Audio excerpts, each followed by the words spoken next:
Pak Daud sambil nunggu teman-teman tanya, saya mungkin akan ajukan beberapa pertanyaan yang sering memang ditanyakan juga.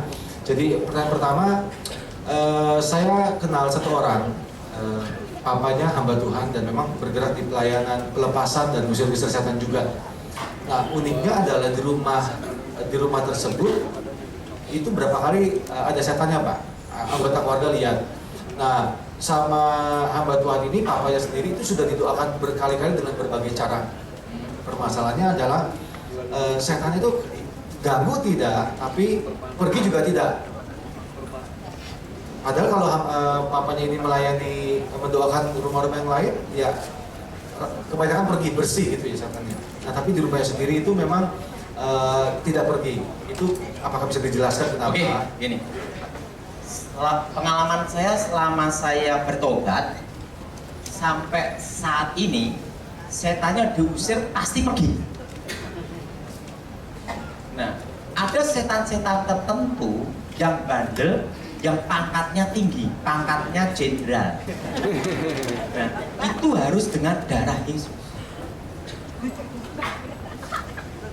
Dan saya pernah nanganin kasus itu, pabrik ada di Surabaya.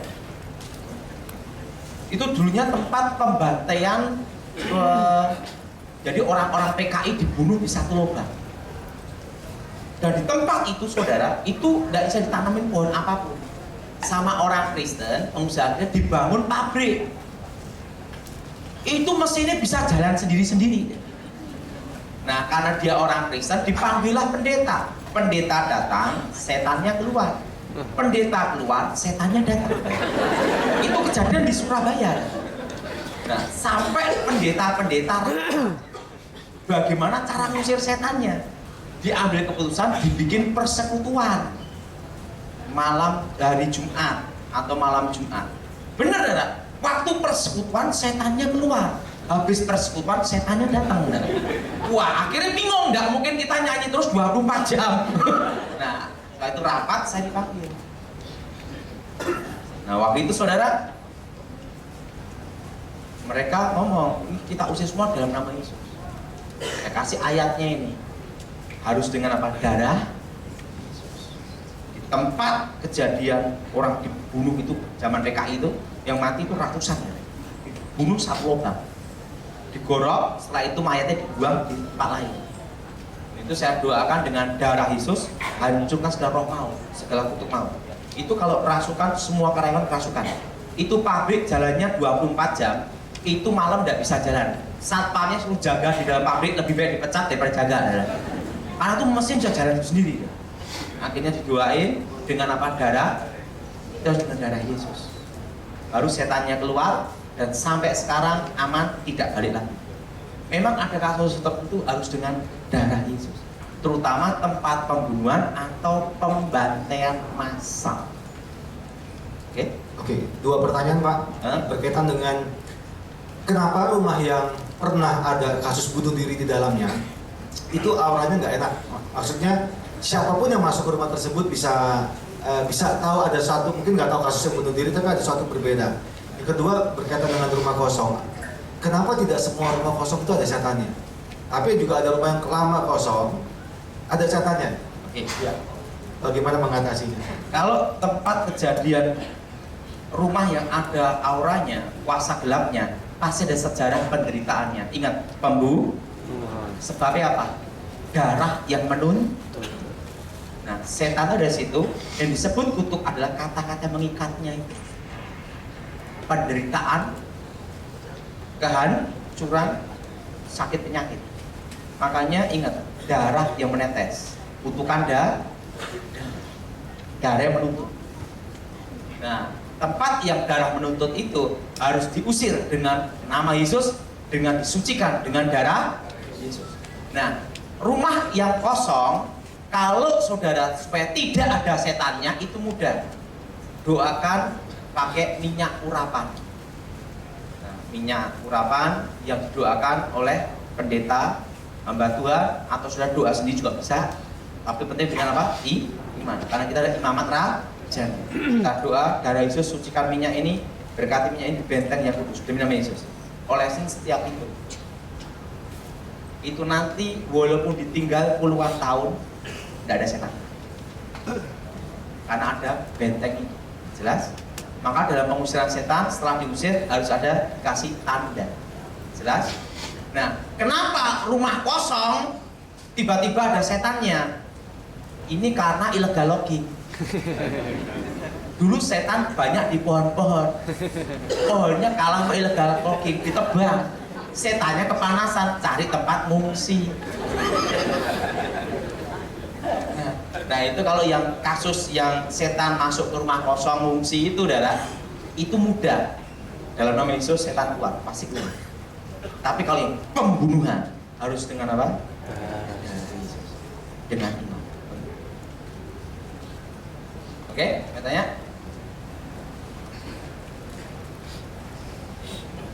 Jadi ini ada beberapa pertanyaan yang kurang lebih modelnya sama. Kalau misalnya di rumah itu suka ada kalau lagi agak sepi ada pintu seperti dibuka terus ditutup gitu. Terus ada suara-suara kayak keributan. Sudah didoain tapi nggak masih seperti itu. Nah itu bagaimana? Itu pasti tempat orang bunuh dengan darah diucapkan. Jangan. Suatu kali ada doa pelepasan susuk. Setannya nggak keluar-keluar. Yang doanya itu bahasa roh terus. Berhari-hari nggak keluar. Akhirnya saya doakan. Langsung setannya keluar. Dia tanya, kenapa? Setannya bingung bahasa roh. Nggak ngerti. Ingat, bahasa roh itu untuk hubungan antara Tuhan dan manusia. Yang tahu hanya Tuhan, setan tidak. Nah, dia bahasa roh, setannya bingung. Saya disuruh ngapain? Harus dengan apa? Darah. Kalau nama Yesus. Nah, ini loh, gini saya kasih tahu. Ini pentingnya karunia membedakan roh. Gini, ada kasus tertentu, setannya itu ada di luar. Tapi kalau penampakan, kelihatannya setannya ada di situ. Itu belum tentu ada di situ. Karena alam roh itu tidak dibatasi ruang dan waktu. Padahal setannya ada di luar. Tapi kelihatannya di dalam. Tapi kalau ingin tahu setannya itu di dalam, itu mudah. Yaitu apa? Ada orang kerasukan di dalam rumah, itu pasti di dalam. Jelas? Tapi kalau penampakan setan, misalnya di sini, belum tentu setannya ada di sini, bisa ada di luar. Karena alam roh itu tidak dibatasi ruang dan waktu. Jadi itulah pentingnya karunia membedakan roh. Apakah setan itu di sini atau di sana? Itu harus minta sama Tuhan karunia khusus. Oke?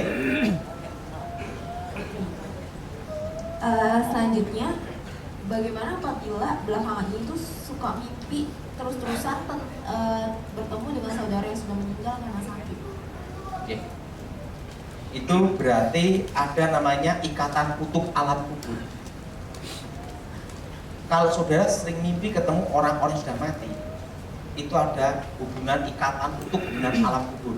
Itu berhubungan dengan kutub leluhur, kutub keturunan. Harus diputuskan dalam nama Yesus. Jelas? Itu bukan arwah orang mati, roh setan menyamar. Oke? Oke.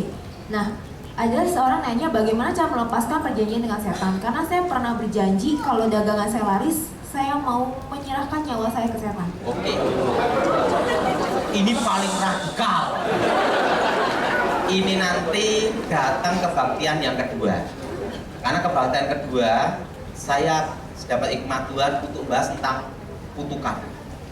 Saudara, kenapa puncak ritual puasa setan di seluruh dunia pasti malam Jumat? Baik di Eropa maupun di Asia. Seluruh dunia itu malam Jumat. Sampai ada filmnya The Friday. Betul? Betul? Nah, maaf, bahasa Inggrisnya rodok susah.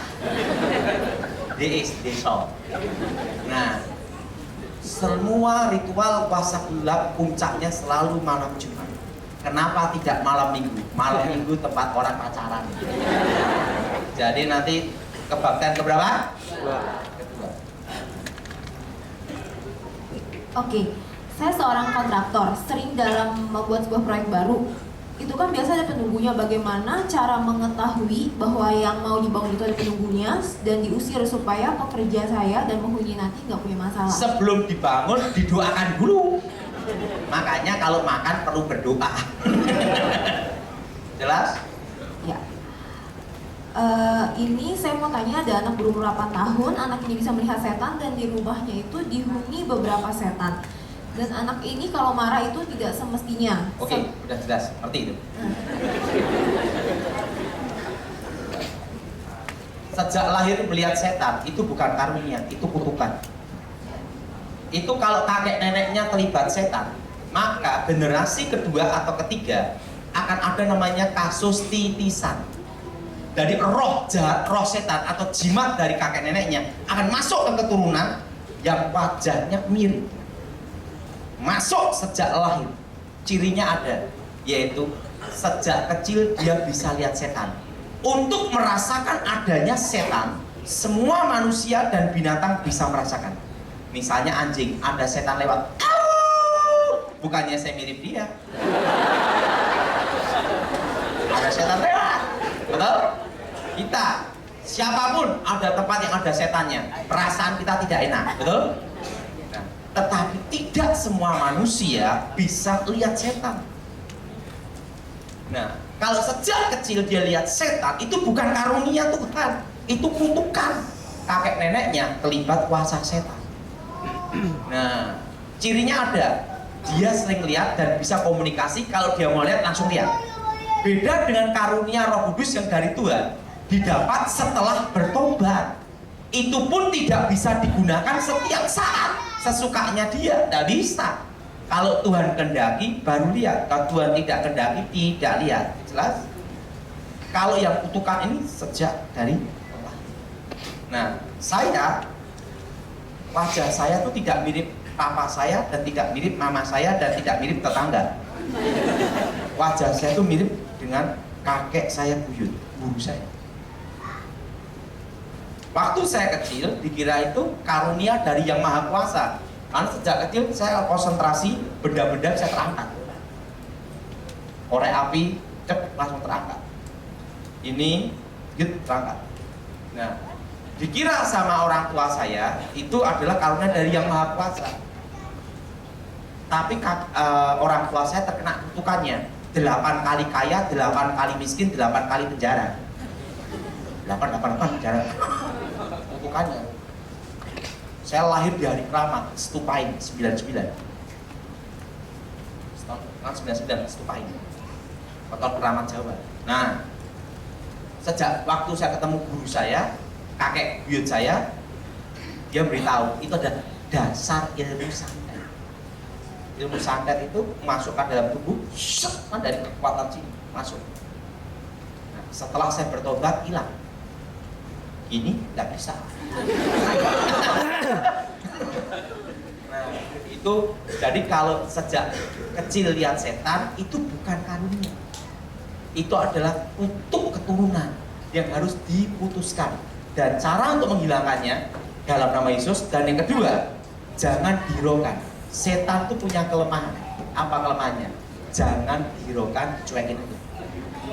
Nanti dia bingung sendiri. Oke, ini ada 2 pertanyaan yang kurang lebih sama.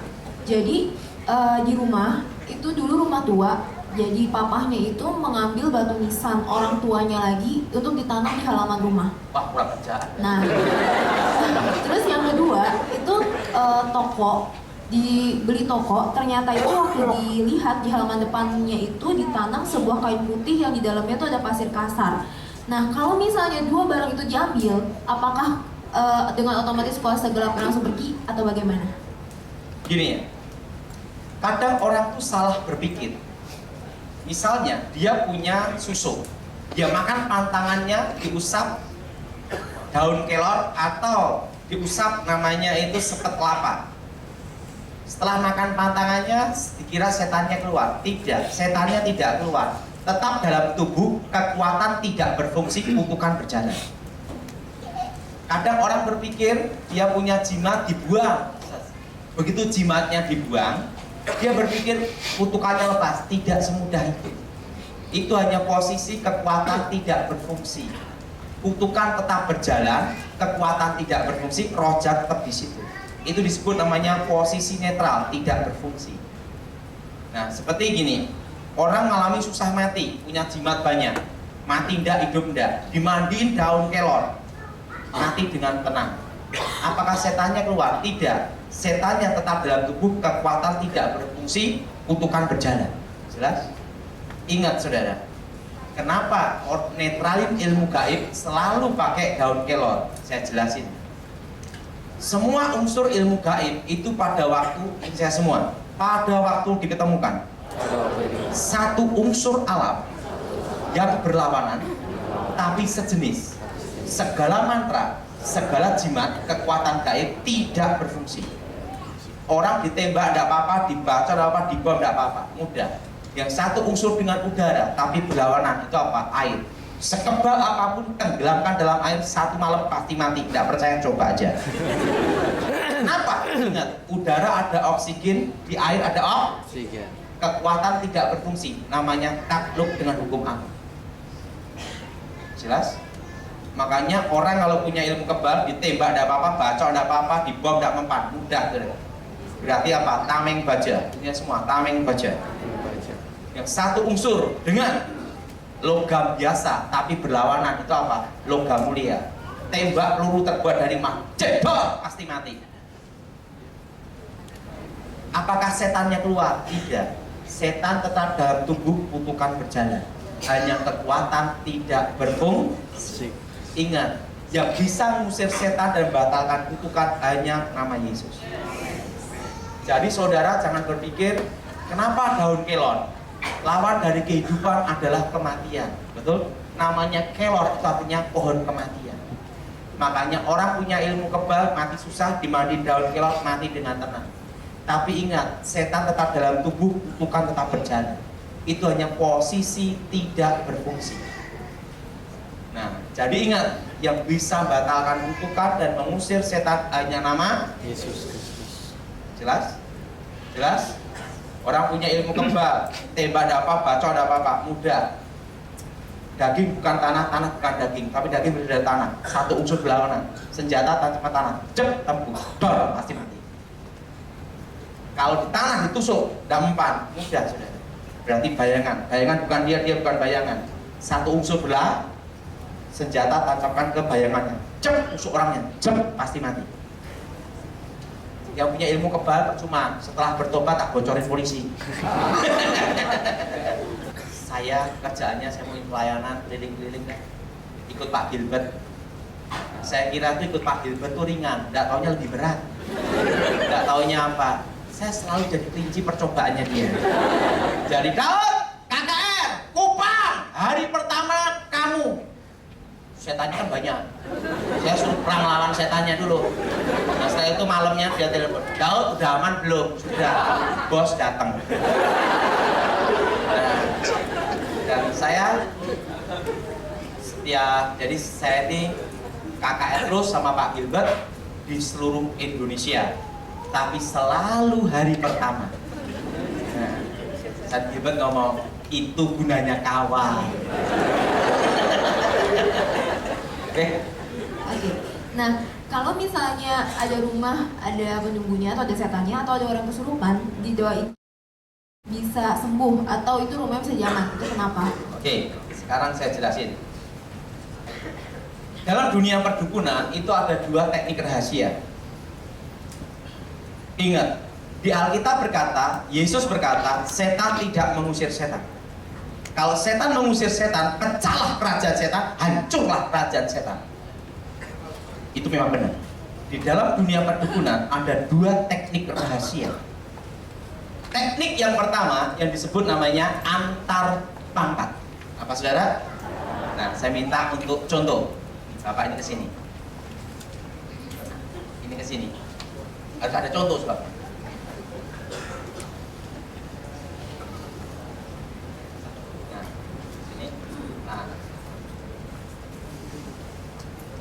Wah, ini udah deket lagi nih. Kalau gitu dibahasain waktu aja. Nggak apa, sebentar ya. Sekarang gini. Setan di sini pangkatnya kapten. Datang Mbak Dukun, pangkatnya kopral. Siapa kamu?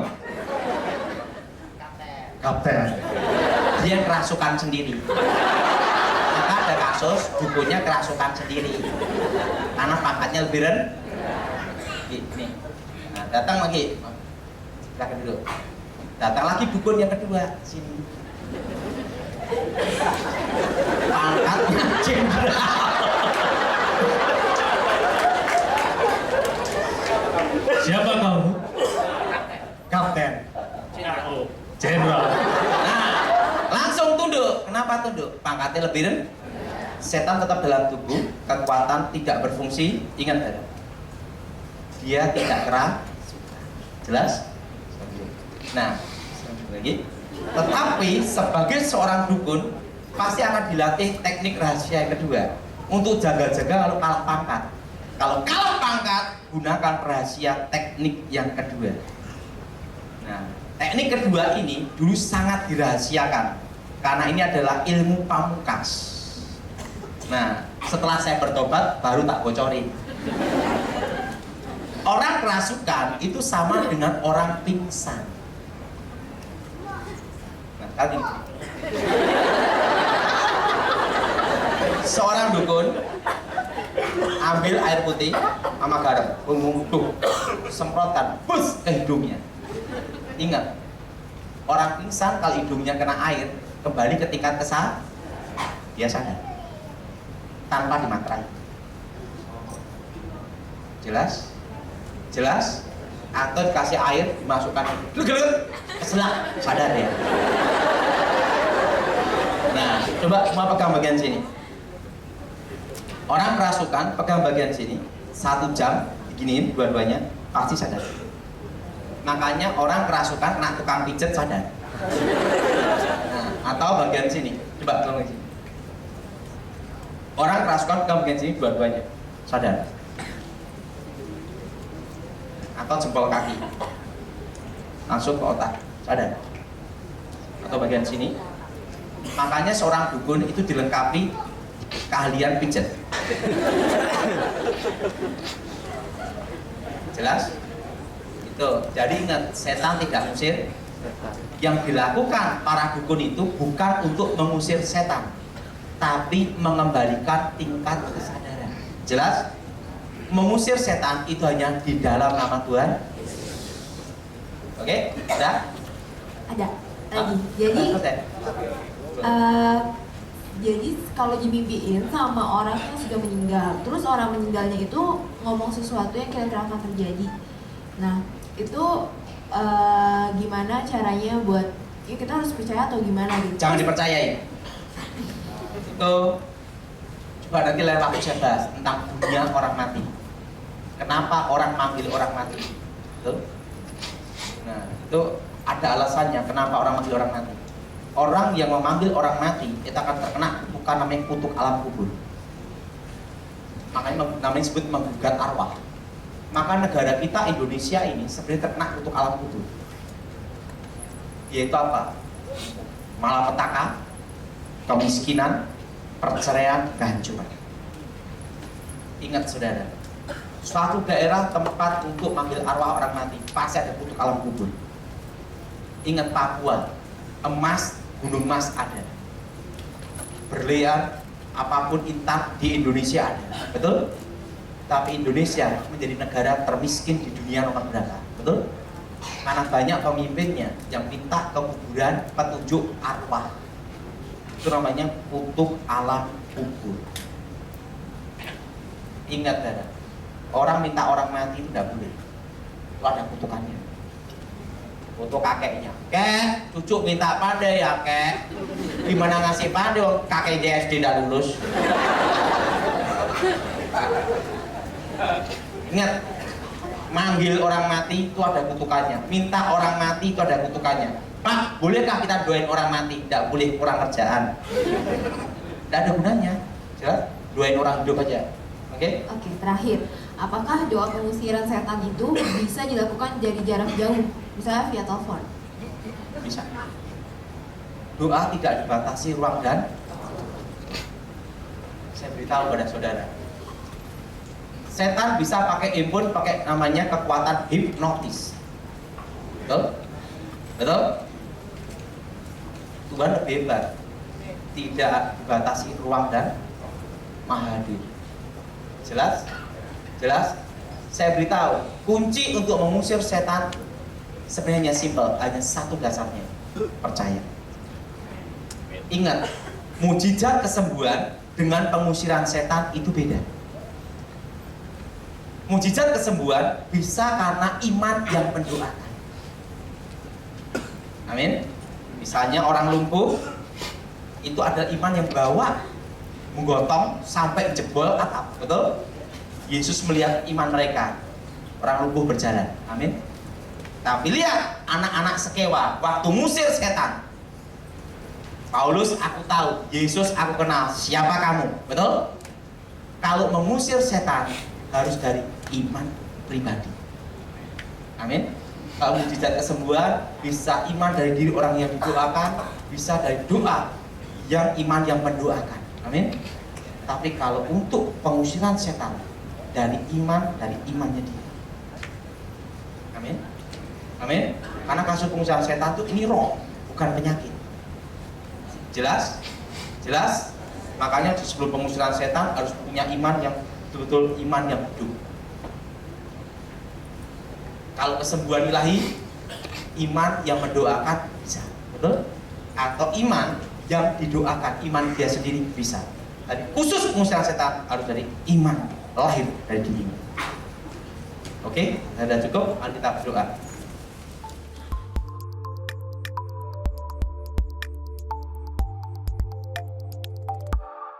Dua pertanyaan awal, Pak Daud. Jadi siap, Komandan. Ada jemaat di salah satu gereja, suaminya kerja di luar kota, lalu dapat selingkuhan di kota tempat suaminya kerja. Ini jarak, jadi meninggalkan istri dan anak-anaknya. Lama-lama istrinya melihat ada perubahan sikap dari suaminya, dan pulang suaminya itu memakai seperti gelang dari terbuat bukan dari emas, Gaharu. yang kurang lebih begitu. Kayu, tahu. Nah, jadi bagaimana cara melepaskan suaminya dari benda ini atau pengaruh-pengaruh dari guna-guna dan lain-lain? Itu satu. Yang kedua, pertanyaan tentang susuk, Pak. Apakah kalau orang sudah pakai susuk didoakan itu harus keluar atau tidak? Oke. Kalau nggak keluar, bagaimana? Oke. Apakah bersih atau tidak? Gitu. Yang pertama tentang ini ya. Biasanya dari kayu. Nah, itu berarti itu mantra Jawa Barat. Itu Jawa Barat cirinya itu. Semua daerah di Indonesia itu ada cirinya. Kalau jenis kayu gaharu itu Jawa Barat. Kalau garam itu Jawa Tengah. Kalau merica kembang kantil itu Madura. Jadi aliran ini berarti aliran Jawa Barat. Nah, cara mutusinya itu diputuskan dulu hubungan batin antara perempuan itu dengan suaminya. Yang pertama itu dulu. Yang kedua, dekatkan ke anak kandung. Dan anak kandungnya tidak boleh ada akar pahit kecewa dendam. Jadi kalau yang itu anak kandungnya tidak kecewa dan dendam, dekat sama ini ikatan batin yang menyatu lagi. Walaupun benda itu ada di tangannya, tapi ingat, tidak bisa kalahkan yang asli, ikatan batin yang asli. Jadi itu harus menghadapinya anak kandung. Ini anak ada, Pak? Walaupun beda kota, anaknya sering telepon, sering kontak. Nah, kalau anaknya sering telepon, sering kontak, kalau zaman dulu kan susah, harus pakai surat, betul nggak? Nah, sekarang cukup, itu telepon, karena ingat, komunikasi itu bisa mempererat ikatan batin. Nah, yang kedua, sudah tadi. Yang kedua, tentang susuk. Susuk itu ada 3 jenis. Susuk emas, susuk samber lilin, susuk berlian. Lain dengan susuk KB, lain. Ini beda urusan. Susuk mas itu kekuatan jarak dekat 3 meter, 5 meter. Susuk berlian itu jarak 10-15 meter. Itu ada jaraknya semua. Jadi kalau dari jarak 15 meter, wah kilau-kilauan. Dekat, kilauan. Dekat sekali, jelek sekali. Susuk itu kalau kebongkar itu kalau jarak kira-kira setengah meter, wujud asli kelihatan. Susuk berlian itu kekuatan 15 meter. Susuk jenis samber lilin itu kekuatan namanya Jolo Sutro Tampang Kencono. Itu waktu tanggal muda akan kelihatan muda, tanggal tua kelihatan tua, kayak gajian. Itu jenis susuk samber lilin. Jelas? Itu namanya ilmu Jolo Sutro atau cucak ijo. Kebetulan saya punya ilmu itu semua, saya tahu. Nah, susuk dalam doa pelepasan ada 2 juga, susuk mati dan susuk hidup. Kalau susuk hidup dipasang di sini bisa pindah ke sini, di sini bisa pindah ke sini. Itu kekuatannya masih hidup. Nah, kalau kekuatannya udah mati dipasang sini tetap di sini, tidak pindah. Itu udah kekuatan tidak berfungsi. Nah, dalam doa pelepasan, pengusiran setan, pelepasan susuk, ada yang susuknya keluar, ada yang tidak. Kalau yang keluar, itu bisa keluar, bisa melalui jalur operasi. Bisa. Ada yang kedua, diginikan, keluar. Ada yang juga, bendanya tetap dalam tubuh, setannya dan kekuatannya sudah tidak ada. Hanya benda biasa. Itu namanya susuk mati. Jelas? Nah, jadi kalau susuk hidup itu arti hidup itu masih ada kekuatannya, bisa jalan. Taruh sini bisa pindah ke sini, sini bisa pindah ke sini. Jelas? Dalam doa pelepasan masalah susuk belum tentu barangnya keluar. Jelas? Jelas? Nah, cirinya lepas gimana? Dari buahnya lah kamu akan ngerti? Udah jelas? Oke. Oke. Bagaimana sikap kita tuh sebagai orang Kristen, tapi yang harus masih mengikuti tradisi-tradisi Chinese seperti cap gome, cengbeng, sija, yang diwajibkan orang tua untuk makan makanan sesajen, itu bagaimana? Ya, ini. Kalau kita tahu makanan itu dipersembahkan berhala, kuasa gelap, itu tidak boleh. Kalau tidak tahu gimana? Kan lain cerita. Tidak tahu. Doa dulu dalam nama Yesus, betul? Nah, kalau kita tidak tahu kan beda, betul? Nah, kalau itu kita tahu itu persembahan kuasa gelap, tidak boleh. Jelas?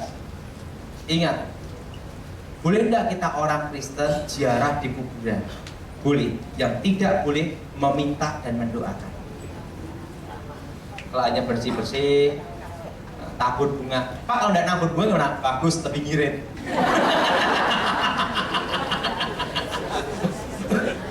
Tidak ada masalah. Ingat, kita doain pun tidak ada gunanya. Jelas? Ya, jelas? Nah, meminta ada boleh, kutuk. Nah, mama saya beberapa kali ke paranormal, dukun, ustadz. Nah, sekarang kita jadi kayak paranoid karena seperti ada kutu keturunan. Saya mau membantu untuk mendoakannya, tapi mama saya tidak percaya adanya Tuhan. Jadi bagaimana? Gini ya, untuk mengalahkan setan itu harus dari iman diri orang tersebut. Walaupun saya doakan sampai ludah habis, tapi yang bersangkutan tidak mau, tidak bertobat, sia-sia. Waktu didoain setannya keluar, habis doain balik lagi. Ingat, kembalinya 7 roh jahat. Jelas? Jadi kalau dalam doa ini harus diri orang tersebut mau terbuka untuk bertobat. Tanpa itu tidak bisa. Harus dari iman orang tersebut. Amin. Amin.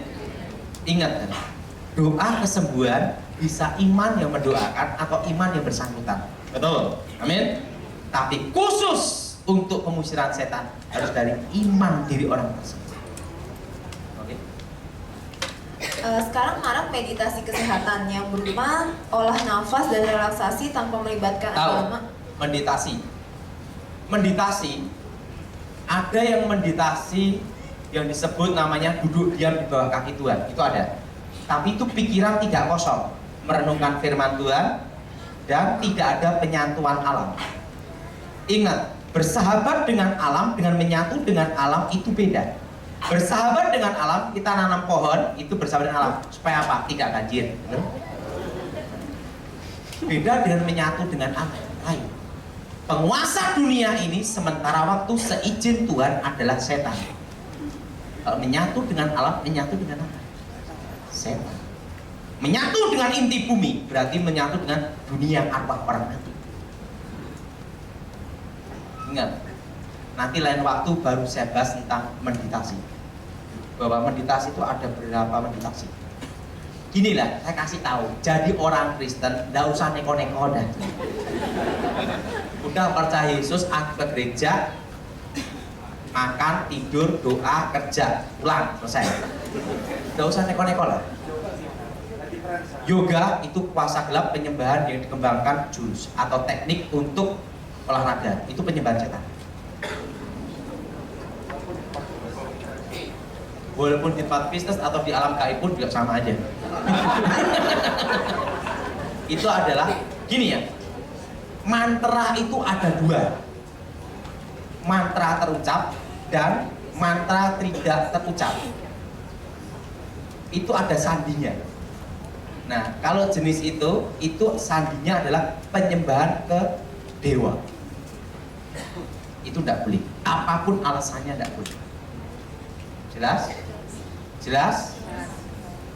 Nah, olahraga apa yang paling aman? Gampang, lari pagi. Apakah bentuk atau konsep alam roh dalam Alkitab sama dengan bentuk konsep atau konsep alam roh di perdukunan? Nah, sama aja. Karena sebenarnya tidak ada hal yang baru di dunia ini. Yang sudah ada, kembali sekarang ada. Itu dalam kitab Pengkhotbah. Betul? Pada waktu Yesus ada dicobai hari yang ketiga, setan tunjukkan semua kerajaannya. Kalau engkau menyembah aku, semua aku berikan. Apa yang dilihat Yesus waktu itu? Itu adalah alam gaib yang sebenarnya. Apa alam gaib sebenarnya? Sekarang saya beritahu pembagian di alam gaib. Saya ngerogoh sukmo sejak usia 9 tahun. 9 tahun saya sudah merogoh sukmo. Dalam dunia gaib, ini ya dunia gaib. Ini adalah dunia gaib. Ada namanya awan hitam dulu, namanya tipuan alam maya. Di situ akan ketemu raja-raja, presiden, jenderal zaman dulu yang sudah mati. Ini namanya tipuan alam maya, artinya tipuan alam bayangan, roh setan penyamar. Makanya ada orang bertapa, dia akan melihat raja-raja, jenderal, patih zaman dulu.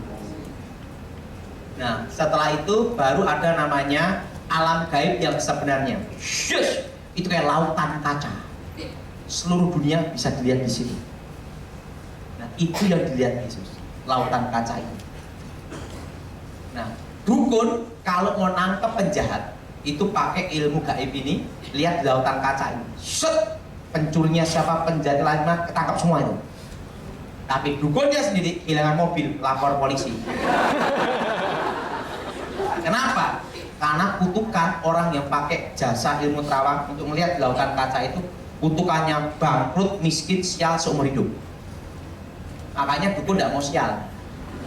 Nah, dulu sebelum saya bertobat, suatu kali ayamnya nenek saya dicuri tetangga. Saya ngomong sama nenek saya, tenang nenek, pakai ilmu terawang, tak tangkap itu pencurinya, sikat. Stop, jangan kamu gunakan, lebih baik aku ikhlas saja ayamnya. Loh kenapa nenek? Kutukannya lebih besar daripada ayamnya. Oh, baru saya tahu ada resikonya. Jelas?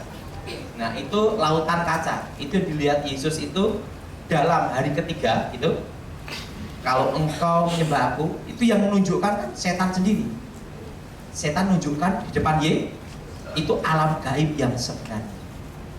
Seluruh dunia bisa dilihat. Nah, baru yang ketiga yaitu terowongan alam kematian. Itu ada terowongan kecil menuju ke bawah.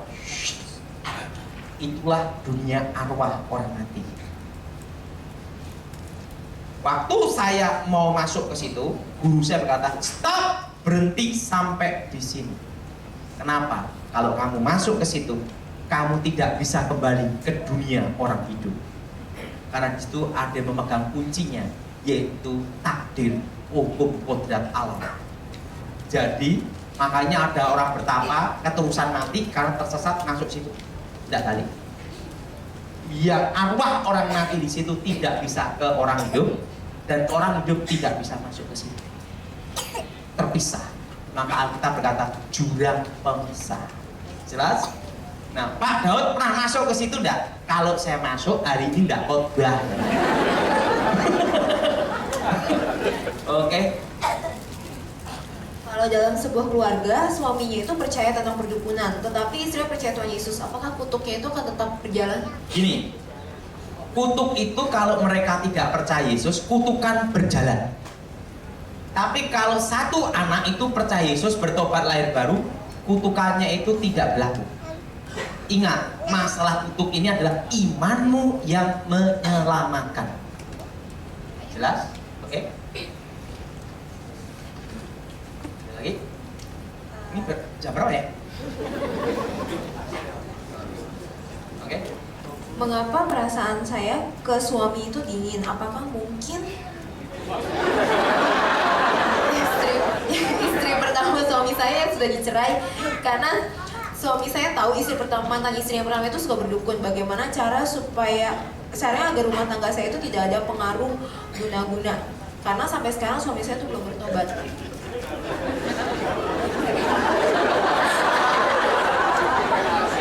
Jadi istri pertama dan istri kedua. Yang kedua berdoa supaya patahkan dalam nama. Ya, istri pertama nih Kristen atau Pak, kalau pasal pernikahan ruwet pusing aku. Tapi yang jelas satu, kalau belum tentu itu kena guna-guna. Bisa juga itu karena terbawa emosi atau udah bosen, memang dari dulunya tidak mencintai, hanya butuh duitnya. Jadi saya tidak bisa mastiin itu kuasa gelap atau bukan. Jelas? Jelas? Nah, karena udah jalannya pun salah gitu loh. Oke? Saya pernah sakit kepala dan perut seperti ditusuk. Nah, setelah doa dalam nama Tuhan Yesus, ada paku dalam guling saat saya mau tidur. Apakah itu santet? Karena kadang saat tidur seperti ada jaring di atas. Oke, saya jelasin. Kalau paku ada di bawah tempat tidur, itu paku nyasar. Sekarang saya kasih tahu. Kalau orang itu kena santet, sekarang ini ada dua teknik dalam dunia santet. Pertama, santet dengan teknik palsu, dan kedua, santet dengan teknik asli. Kalau santet asli, itu akan keluar dari dalam mulut, telinga, atau kulit, atau buang air besar, atau air kencing, itu akan keluar darah atau ada rasa sakit. Itu yang asli. Kalau santet keluar. Tapi kalau yang palsu, itu namanya sebelum bertobat, sebelum namanya ilmu karang. Karena untuk nyantet itu perlu power kekuatan yang hebat. Nah, ilmu karang itu adalah ilmu tipuan mata. Seperti ini. Bismillah ya. Kasih contoh. Ini ilmu teknik penipuan. Telur gini kan, seset, pecah, keluar paku jarum darah. Itu palsu. Yang pernah kalian ketipu. Terusan diginiin, set, keluar keris, dan keluar paku. Itu palsu. Atau dari mulut, just keluar menyang. Itu palsu. Itu hanya teknik ilmu karang bantuan jin dari luar. Tapi ingat, tetap dalam negeri, bukan impor. Jelas? Jelas? Jelas? Nah, kalau ini dukun ngomong nanti di rumah kamu nanti akan ada, coba dicek di bantal kamu, ada boneka, ada tali, ada paku, itu palsu. Itu hanya bantuan jin dari luar untuk naruh barang itu. Tapi kalau yang asli itu keluar dari dalam tubuh. Oke? Nah, dalam dunia perdukunan banyak yang masuk iklan-iklan itu banyak palsu. Ada yang palsu, ada yang asli. Nah, satu kali saya pernah diminta satu kasus untuk ngecek seorang yang ngakunya pendeta. Ada yang praktek ilmu karang supaya narik namanya jemaat atau dengan uang. Dia praktek setiap kali pegang gini keluar kemenyan, pas gini keluar paku. Itu kejadian di Surabaya. Pas gini keluar ini. Nah, ibu ini ngakunya pendeta dan dia sudah praktek di berbagai tempat persekutuan. Nah, waktu itu Full Gospel ngundang saya untuk ngecek karena saya bekas dukun lebih tahu. Yang kan main-mainan kita dari kecil seperti itu gitu loh. Nah, akhirnya saya suruh ngecek. Saya cek ibu ini pas praktek. Ingat, dalam nama Yesus loh. Setan tuh berani nyebut nama Yesus loh. Ingat, Yesus aku tahu, Paulus aku kan nanas kewa. Tapi setan takut kalau kita dengan iman dan percaya. Setan keluar, baru takut. Keluar. Waktu ibu ini praktek, dia waktu gini, saya lihat ada jin yang mau ngasih dia kemenyan. Itu dalam persekutuan. Langsung. Dalam nama Yesus tak pegang. Plok. Pas jinnya ngasih gini, pas kemenyannya di tangannya dia, terbongkar di depan banyak orang. Saya ngomong. Dan waktu itu dia ketakutan. Dia ngaku disusupkan.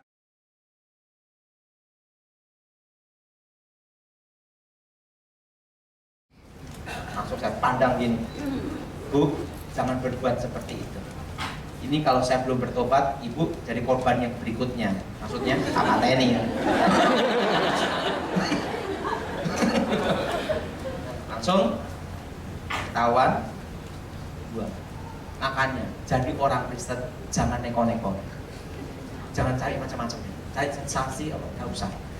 Ingat, percaya Yesus, ke gereja, doa, aktif, dan kerja, selesai. Sama ingat, kasih perpuluhan. Udah selesai, dah diberkati Tuhan. Nggak usah macem-macem dah. Jelas dah, tren ini nggak usah. Pernah suatu kali kakek saya, sebelum kakek saya meninggal, makanya saya itu seumur hidup hanya punya guru kakek nenek saya. Setelah saya bertobat, buang semua. Kakek saya ngomong gini, Tony, saya kasih tahu, semakin kamu haus akan ilmu, semakin kamu bingung. Mas, kakek gimana? Apa yang kamu tahu, lakukan aja dengan baik. Nah, setelah saya bertobat, saya punya konsep itu. Saya taunya Alkitab, saya taunya firman Tuhan, aktif ke gereja, percaya Yesus, diberkati, selesai. Nggak usah macam-macam. Wah, ada ini. Ada satu emas atau satu intan, nggak tahu lah. Penting satu, percaya Yesus, sudah selesai. Nggak usah macam-macam. Oke? Kita lagi ya. Oke. Saya pernah lihat seorang dukun memanggil arwah dari luar rumah. Kemudian dukun itu kesurupan dan membuat suasana lucu dan bercanda dan mengobati orang sakit. Jadi dia melihat praktek perdukunan. Tapi dia ikut terbawa dalam atmosfer itu. Apakah dia sudah terlibat dalam perdukunan atau tidak? Terlibat. Lalu berarti dia harus Bertobat. Gitu aja repot. Terakhir, jadi saya punya keponakan itu sering kesurupan, jadi on dan off gitu. Kalau ya. Nah, jika seseorang itu pernah kesurupan, apakah dia akan bisa kesurupan lagi? Lalu bagaimana untuk mengatasinya? Ada yang sering kerasukan, itu belum tentu kerasukan, bisa itu stres. Orang kerasukan itu ada cirinya. Lain waktu baru tak bahas. Ciri orang kerasukan itu ada cirinya. Kalau ada orang kerasukan mata terpejam gini-gini, bukan kerasukan. itu stres, itu berhutang. Orang kerasukan pasti mata terbuka. Kelopak putih atau merah gini, karena mata adalah jendela hati kita. Orang tidak suka orang bisa dilihat dari mata. Orang suka sama orang bisa dilihat dari mata. Yang paling susah ditebak mata buta. Makanya kalau ada orang kerasukan tatap matanya gini. Dia berusaha menghindar karena bukan dirinya. Jelas? Nah, lain waktu baru saya bahas. Oke? Ingat, jadi orang Kristen, percaya Yesus, aktif gereja, hidup dalam Tuhan, doa udah cukup. Dan dan ingat apa? Mari kita berdoa.